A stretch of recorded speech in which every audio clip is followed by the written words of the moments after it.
In California, the battle is over church services. Pastor John MacArthur is defying Governor Gavin Newsom's new coronavirus restrictions, hosting indoor in-person services at Grace Community Church in Los Angeles County.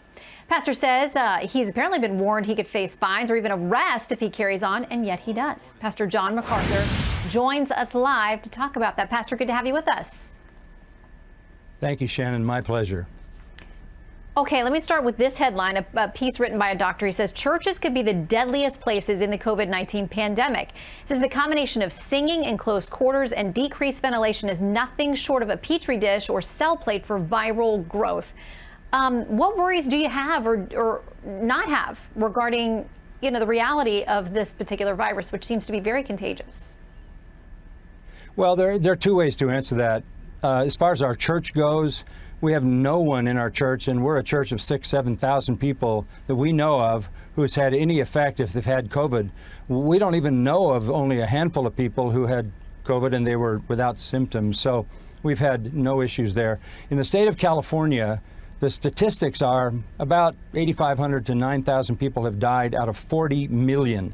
That means in California you have a 99.98 chance of getting through this without any final illness. So the lockdown and the draconian things that have been going on to stifle this culture, to stifle it educationally, to stifle the businesses, to lock down people, and then to shut down churches is just not warranted by the reality of the virus. So we feel like we are the most essential reality in the world.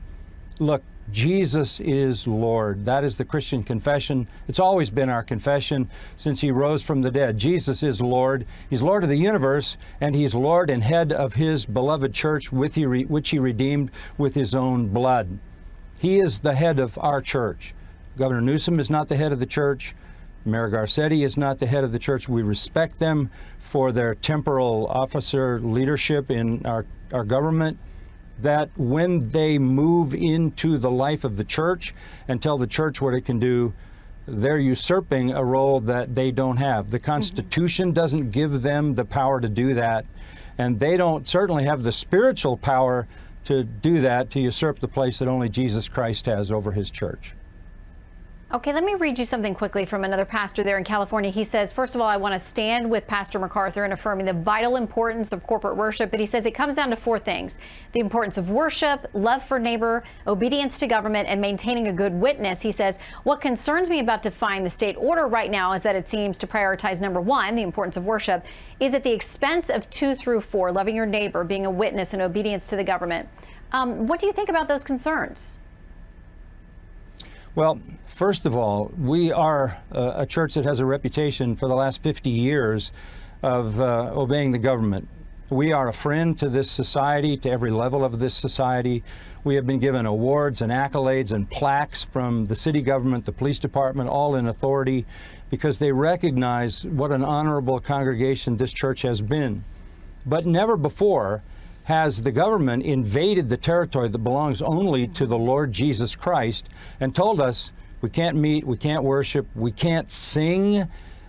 There's no power given to the government to make those kinds of calls against us. Secondly, and Pastor, I said this a moment ago, Pastor, we love our neighbors. We're not spreading anything but the gospel. All right, Pastor, I'm sorry to stop you there. We're going to get cut off if I don't go. But Pastor John MacArthur, thank you very much. Political